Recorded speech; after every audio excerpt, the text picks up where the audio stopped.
고점 대비 10에서 20%씩 조정을 받았습니다. 보통 이제 이런 친구들 그 정도 조정받으면 다시 올라가는 모습을 나타내거든요.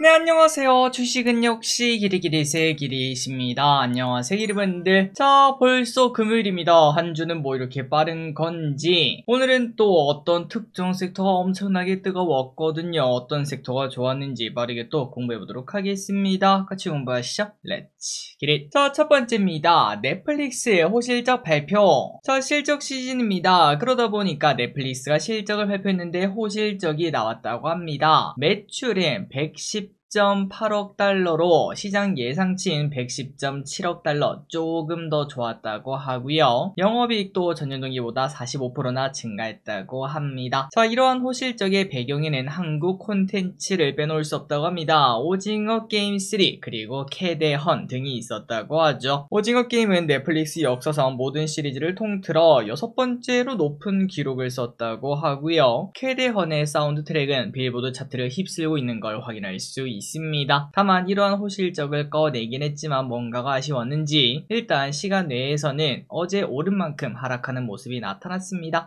다음입니다. 어제 미국장에서는 루시드 그룹이 좀 좋은 흐름을 나타냈는데요. 전기차죠. 전기차가 왜 올랐나 봤더니 이 루시드가 우버랑 손잡고 로보택시에 진출한다는 이야기가 나타났습니다. 아니, 야, 우버는 그 공유 차량이고 루시드는 전기차잖아. 그러면 자율주행은 누가 하는데? 바로 자율주행 기술 기업을 가지고 있는 누로랑 이렇게 3명이서 힘을 합친다고 하는데요. 그래서 내년 말이 목표라고 합니다. 내년 말 미국 주요 도시에서 로보택시를 선보일 예정으로 우버는 누로 드라이버가 장착된 루시드 차량 2만 대를 앞으로 6년간 도입할 예정이다 라고 밝혔습니다. 그래서 이 소식으로 루시드가 30%나 넘는 급등을 보여줬죠. 그리고 루미나 등 라이다 기업도 10%가 넘는 상승세를 보여줬습니다. 자, 글로벌에서는 지속적으로 로보택시 경쟁이 치열해지는 것 같습니다. 그리고 앞으로 우리나라도 결국은 이 길을 갈 수밖에 없을 것 같은데요. 자, 그나저나 저기리시 좋아하는 섹터가 있죠. 자율주행. 그런데 자율주행은 아직까지는 딱히 미동이 없는 모습입니다. 업코삼, 어차피 코스피 3000 이거는 뭐 달성한 지 오래되었고, 어삼팔 거의 어삼칠까지 왔어요. 곧 할 수 있을 것 같고, 남은 거는 어자텐, 어차피 자율주행 텐베거 이거만 남았는데 올해 내로 좀 좋은 소식이 들려올지 한번 계속 체크해 보도록 하겠습니다.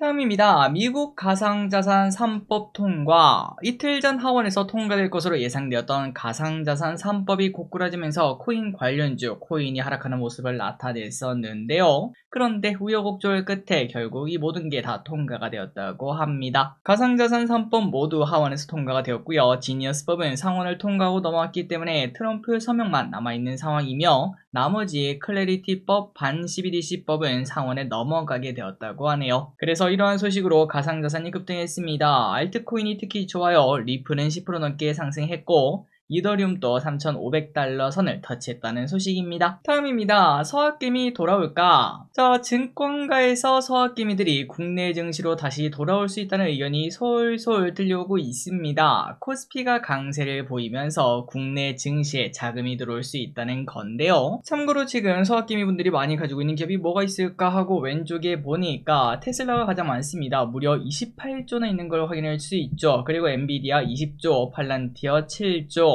애플 5조, 마소 4조, 나머지는 또 ETF에 몰려있는 것도 확인할 수 있습니다. 기본이 뭐 2배, 3배짜리네요. 자, 그런데 중요한 거는 미국 주식을 가장 많이 들고 있는 게 테슬라, 그리고 애플 1등과 4등이거든요. 그런데 이 두 개 올해 수익률이 처참합니다. 그러다 보니까 아이고, 미국 주식 팔고 한국장이 그렇게 좋다는데 한국장으로 가볼까? 이러한 얘기가 솔솔 나타날 수 있다는 거죠. 앞으로 가면 갈수록 국내 증시는 더 오르는 모습을 나타날 것으로 우리는 예상하고 있잖아요. 그러면 그럴수록 서학개미가 많이 돌아오는 계기가 될 것 같고, 그리고 또 언젠가 이제 서학개미가 없어요, 다들 국내 주식만 하고 있어요, 이런 얘기가 들릴 때쯤, 그때가 아마 진짜 고점이 아닐까라는 생각을 해봅니다. 한 1년 정도 지난 뒤겠죠. 다음입니다. 이 와중에 주식 거래 계좌가 100만 개가 늘어났다고 합니다. 코스피가 쭉쭉 올라가면서 국내 증시의 주식 거래 계좌 수가 크게 늘었다고 하는데요. 이게 100만 개가 늘어났다고 하네요. 참고로 이제 주식 거래 계좌가 무슨 뜻이냐면은 6개월 내 1회 이상 거래가 발생한 계좌를 주식 거래 활동 계좌라고 하는데, 새 정부가 출범하기 전까지만 하더라도 9천만 개였는데 한 달 만에 100만 개나 늘어났다고 합니다. 그리고 당연히 거래대금도 많이 늘어났다고 합니다. 5월에는 일평균 8조 원을 매수 매도하는 모습을 나타냈는데, 그런데 이제 증시가 오르기 시작하면서 11조 원 매수 매도, 말 그대로 이제 거래가 활발해지고 있는 걸 확인할 수 있죠. 슬슬 동학개미 운동 2가 들려올 수 있을 것 같고, 그런데 원래 9천만 개인데 100만 개만 늘어났다는 게 확실히 너무 뜨겁지는 않다. 아직까지 뭐 주식을 안 하던 사람까지 와가지고 하는 그런 장은 아니다라는 걸 느낄 수 있습니다. 그만큼 상단이 더 열려있다라고도 볼 수 있겠네요. 다음입니다. 주식 좋다는 이야기 한 가지만 더 보고 넘어가도록 하겠습니다. 한국갤럽에서 가장 유리한 재테크 방법에 대해서 설문조사를 했는데, 이게 25년 만에 바뀌었다고 합니다. 25년 만에 처음으로 주식 투자가 1등을 차지했다는 소식. 주식이 가장 유리하다고 응답한 사람이 31%나 된다고 하고요. 부동산이 23%, 예적금이 20%, 가상자산이 9%로, 우리가 이제 올해 초마더라도 민주당은 당연히 부동산이야 뭐 이런 말을 하지 않았겠습니까? 하지만 그게 박살난 걸 확인할 수 있습니다. 부동산은 예적금이랑 비슷한 걸 확인할 수 있죠. 그만큼 주식에 대한 관심이 높아졌다는 의미가 되고 업사이드가 커진다는 의미가 될 수 있겠습니다. 다음입니다. 아니 길이 근데 주식 있잖아, 코스피만 오르니까 재미가 없어, 이렇게 생각하시는 분들도 계실 것 같은데요. 실제로 코스피는 역대 고점이 진짜 코앞입니다. 역대 고점이 3,300인데 우리는 3,200을 이미 넘겼죠. 그런데 이 와중에 코스닥은 아직도 800포인트다 보니까 조금은 답답한 게 사실인 것 같은데, 하지만 이제 코스닥도 당연히 달릴 때가 되었습니다. 결국 키맞추기를 하겠죠. 그리고 코스닥의 주요 기둥이 딱 두 가지가 있습니다. 첫 번째는 2차전지 그리고 바이오. 그런데 바이오는 지난주부터 출발선을 지나고 급등하는 거 우리가 느끼고 있죠. 그리고 2차전지도 딱 오늘부터 시동을 거는 걸 확인할 수 있습니다. 그리고 앞으로 정부의 중소벤처 지원책이 나오면 바이오 업종의 투심도 개선될 것으로 보이며, 2차전지도 오래 쉬었던 만큼 다시 돌아오고 그 상승폭도 상당히 적지 않을 거거든요. 그 말인즉슨 곧 찬스다, 금방 볼 수 있을 거라고 생각합니다. 어느 순간 코스닥만 오르는 장도 분명 나타날 거예요. 그래서 2차전지 급등 소식을 당연히 봐야겠죠. 오늘 시장에서는 리튬 관련주가 급등하면서 2차전지까지 같이 올라가는 모습을 나타냈습니다. 오늘 2차전지가 좋았던 이유가 뭔가라고 이제 곰곰이 생각을 해보면은, 당연히 키맞추기 그런 수요도 있었겠지만 일단 트리거는 이거라고 하는데요. 중국의 탄산 리튬 현물 가격이 최근 3개월 중 최고치를 기록했다고 합니다. 앞서 시진핑이 전기차 과잉 투자를 언급하면서 일부 리튬 업체들의 당국이 채굴 금지 이거를 명령했다고 하는데, 그러면서 이제 리튬 가격이 올라가고 있고, 그러면서 이제 관련주가 좋은 흐름을 나타냈다는 거죠. 그리고 또 미국에서는 중국 흑연에 최대 93%의 반덤핑 관세를 부과하는 모습을 나타냈습니다. 참고로 흑연은 응급제 핵심 원료죠. 이러한 소식 등이 나타나면서 관련주가 더욱더 부각받았고, 그동안 소외받았던 2차전지주가 오늘 급등하는 모습이 나타났습니다. 그래서 오늘의 대장은 포스코 퓨챔이라고 말을 해볼 수 있겠습니다. 지난주인가요? 아니면 이번 주 초인가요? 우리가 공부했는데 잘 공부했다는 생각이 드는군요. 이 포스코 퓨챔 겉터양, 모든 이평선 돌파하는 겉터양이 나온 걸 확인할 수 있고, 그리고 에코프로비엠, 이제 에코프로비엠이 뭐 대상이 될 거라고 생각하진 않습니다. 그럼에도 오늘 좋은 흐름을 나타내더라고요. 8%나 상승하는 모습, 이평선 뚫고 올라가죠. 그리고 또 2차전지가 가면은 분명 그 중심에는 나트륨 아니면 전구체가 있을 것 같은데, 전구체 중 하나인 이수 스페셜티 케미컬, 이 친구도 이평선을 다시 또 돌파하는 모습, 거래량 터진 양봉, 겉터양을 만드는 걸 확인할 수 있습니다. 알테오젠 겉터양 터트리고 지금까지 계속 오르고 있는 걸 보고 있죠. 2차전지도 그렇게 될지 이번 주말에 또 우리가 공부할 필요가 있겠네요. 다음입니다. 최근 들어 금 가격 상승세가 예전에 비해서 주춤하는 모습을 보여주고 있습니다. 사실 올해 초만 하더라도 뭐 금 무조건 사야 됩니다 막 이런 얘기가 많았었죠. 그런데 결국 그때가 고점이었던 걸 또다시 확인할 수 있습니다. 그건 그렇고, 그렇다면 진짜 금 가격이 더 이상 오르지 못한 이유가 뭐냐라고 봤을 때, 중국 정부에서 개인 투자자들의 금 투자를 막고 있다는 소식입니다. 중국 입장에서는 이제 시장에 돈을 풀면은 사람들이 그거 돈을 바탕으로 뭐 주식이나 부동산 이런 거를 사면서 이제 경기를 활성화시키는 자산 가격을 올리는 그런 모습을 기대를 했을 건데, 그런데 금만 사가지고 그냥 쥐고 있으니까 정부의 부양책이랑 전혀 맞지 않다라고도 말을 해볼 수 있겠죠. 그래서 지난 5월부터 시중은행에서 신용카드 현금 서비스와 신용대출을 통한 금 매입을 단속을 했었다고 합니다. 그러다 보니까 금 가격 상승세가 조금 더뎌지게 되었고, 그리고 또 많이 오르기도 했었고요. 그러다 보니까 오른쪽으로 기는 걸 확인할 수 있죠. 거기다가 최근 들어 유동성 장세, 글로벌 증시가 전부 다 좋지 않겠습니까? 이런 상황에서 금을 사려는 사람은 아무도 없을 겁니다. 들고 있던 금마저 팔아서 주식 사겠죠. 그러다 보니까 금 가격은 점진적으로 떨어질 것으로 보이고 향후 10% 정도 하락할 수 있다고 합니다. 다음입니다. 폭우로 다들 큰 피해는 없으시길 바랍니다. 비가 너무 많이 오고 있는데요. 그런데 이 비가 주말까지 이어질 수도 있다고 하죠. 자, 그런데 중요한 거는 이렇게 비가 올 때 보통 이제 우리가 패션 아이템으로 쓰는 레인부츠, 이거를 신는 사람들이 많은데 비가 많이 올 때는 이거 신으면 안 된다고 합니다. 갑자기 물이 차오르기 시작하고 장화 속에 물이 들어가면은 진짜 위험할 수도 있다고 해요. 그리고 또 비가 오면은 괜히 막 슬리퍼 신고 싶고 그럴 수도 있는데 절대 그러지 말고 신발이 젖더라도 끈 달린 운동화를 꼭 신을 필요가 있다고 합니다. 자, 비가 많이 옵니다. 다들 안전에 유의하시고요. 주말까지 큰 피해 없길 바라며, 그리고 다음 주는 다시 또 날씨가 더워질 텐데 혹시나 증시가 조정을 받으면은 폭염 관련주가 뭐 다시 올라가게 될지 그런 것들도 체크를 해보도록 하겠습니다. 다음입니다. 배당소득세 체크.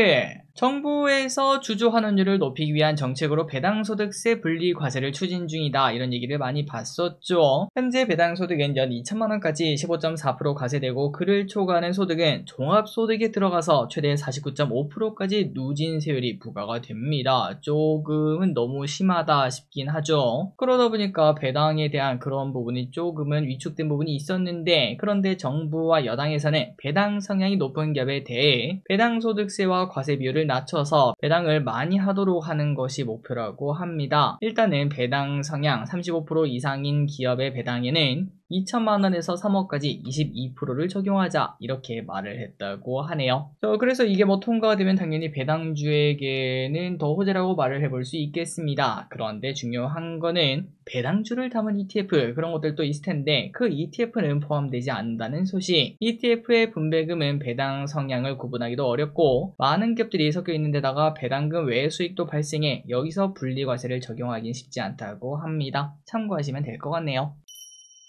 다음입니다. 단통법 22일부터 폐지. 지난번에도 봤던 내용인데요. 단통법이 오는 20일부터 폐지가 되고 개정안이 시행될 예정입니다. 그리고 뭐가 달라질까? 정말 쉽게 말해서 우리한테 주는 보조금이 더 늘어날 수 있다고 하는데 과연 22일 다음 주입니다. 다음 주에 대란이 나타나게 될지, 대란이 나타나면 저도 한번 바꿔볼까 이런 고민은 하고 있거든요. 얼마나 싸게 나올지 한번 보도록 하겠습니다. 다음 소식입니다. YG엔터 실적 개선 전망. 자, YG엔터가 올해 하반기부터 내년까지 뚜렷하게 실적이 개선될 것이라는 분석이 나왔습니다. IBK투자증권에 따르면 2분기는 컴백 아티스트 부재로 매출이 줄긴 하겠지만 3분기부터는 불핑의 월드투어, 신보 발매, 페모네 활동가 콘서트, 트레저의 신보 등이 예정된 만큼 실적이 개선될 것으로 보인다고 하네요. 그리고 지금 YG뿐만 아니라 다른 엔터들도 이제 고점 대비 10에서 20%씩 조정을 받았습니다. 보통 이제 이런 친구들 그 정도 조정받으면 다시 올라가는 모습을 나타내거든요. 다시 공부해보고